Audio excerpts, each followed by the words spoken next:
out here from Meal to Deal with the homie Eddie. So what's good, Eddie? What's good, man? Chilling. Sunday, you just out here with the fellas, the young boys. Yeah, just out here with them. They be here every day, you can say. So how long you been in Apopka? I've been in Apopka all my life, man. Born and raised right here in Apopka, man. Okay, but you was raised in like a different generation, right? You said the 90s when you was raised? I was raised in the 70s. I'm an 80s baby. I was born in the 70s, but, you know, I'm an 80s baby, you know. My generation was raised different from what they being raised today. So how can you speak on like the differences in your generation? Because you 80s, 90s, and 2000s, you seeing that now. So how is like the transition? What's different really in each generation that you see? I mean, what's different to me, first of all, is like, it's babies raising babies for the, I want to say from the late 90s forward. But when I was coming up, it was, when you hear people say it take a village to raise kids, that's what it actually was back when I was coming up. Because if you do something wrong, the neighbor can whoop you, then they're going to take it to your mama going to whoop you, and then your daddy going to whoop you. See, they ain't doing that now these days. You know, it's either you touch my child, I'm going to do this to you, or, you know, even when it come down to the white folks, you know, they don't want us to chastise our kids, but they want to shoot them and kill them, but we can't help try to keep them in line the way we want to keep them in line. You feel me? So I don't feel like, you know, that the babies that's being raised now in these days, they not being raised like I was raised back when my mom was raising us up. Okay. But I'm sure you still was out there kind of getting in trouble because, you know, it just happens. Like, you know, you live in life and you just make your mistakes as you grow up, you know, the young, dumb things that people do and things like that. How would you say you could avoid that from happening? Like the little reckless mistakes that...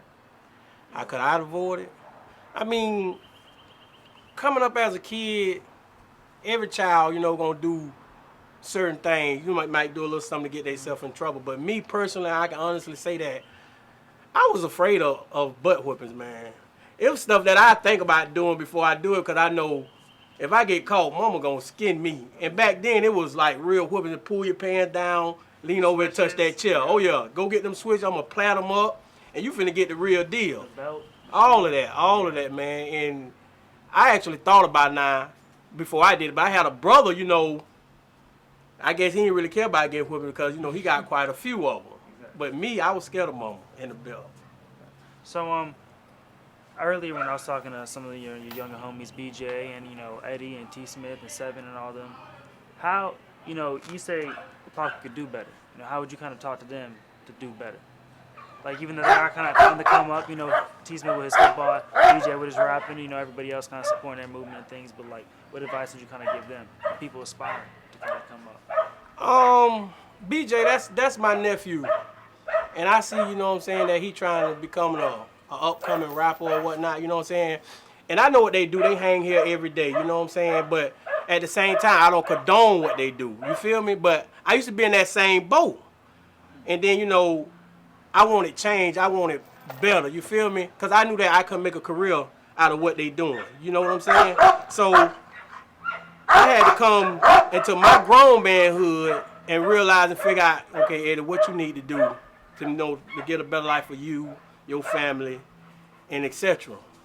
And so, you know, even my lady, she had played a part in from what she had told me, you know what I'm saying, about she like all the, you know, the fame, I mean the glitter, the money and all that there, but she say, what if you in jail or you dead, ain't nothing you can do for us. And that right there was my turning point, like, okay, I'm done with this. You know, and you know what I'm saying? At times things got hard for me, you know what I'm saying, that, you know what I'm saying, I wanted to run back because I know what I was doing out there, you know what I'm saying, I know I can make some quick money. But then, you know what I'm saying, I spoke to God, I say, Lord, now you know I made you a promise that I wasn't going back to that life. Now I need you to open up some doors and make some move for me because my back against the wall right now, you know what I'm saying? Yeah, I need you to do something. I need some help. I need some help. Yeah, I need some help. You know, like, ain't no doors opening up for me. I need you to open up some doors, you know. After I prayed a little bit, you know what I'm saying, he heard my prayer, he started opening up the door for me, and things got better. Okay, now what was the first door that opened for you that kind of really helped you? Man, you know what it was? I guess he was really testing my faith because I really needed a job, you know, because I was really stressing, man. I got to the point to where, you know, I would cry sometimes and you know, tell God, like, man, I'm praying, I'm doing right, I'm trying to do right, you know, and it don't look like nothing happening for me.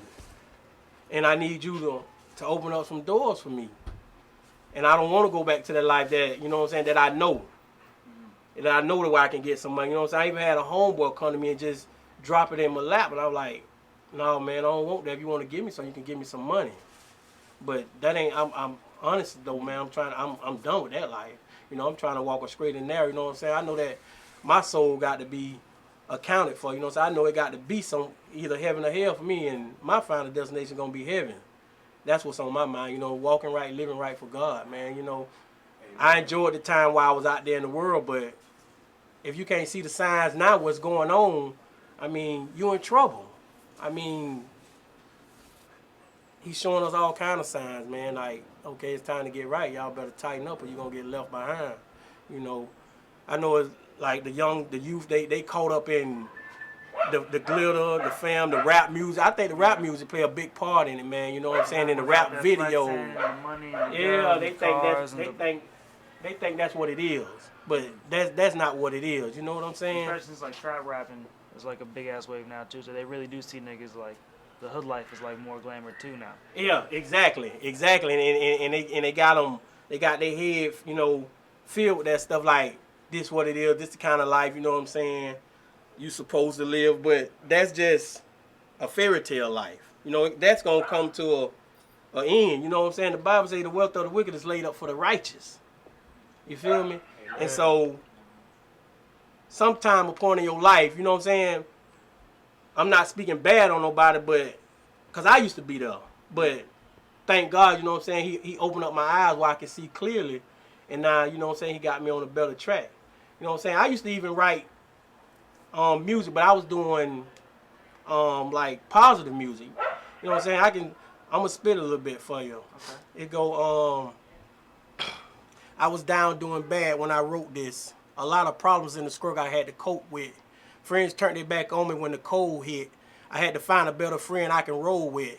Hard times drove me to a higher power. A friend indeed, there, yeah, God, 24 hours. He my sunshine man when the rain shower. He make my day sweet when I think they gone sour. I thought the streets was the way to a meal ticket, but then somebody told me turn to God and he'll give it. Put down my pride, man, open up my heart. All pain is gone, now I'm living for the Lord. You know, I got into that, but then I kind of like got away from it, but it's still in me a little bit, you know. I inspired to still do things. I used to praise, dance, all kind of stuff, man. Yeah, you know, God's side, yeah. Be out there with the kids, and now you understand like what the bad outcomes and the good outcomes. And, you know, thankfully you got the good outcomes and things like that. So we appreciate you for dropping the words of wisdom, my dude Eddie. And it's gonna be it for you. It's your boy Real Deal signing out. Peace.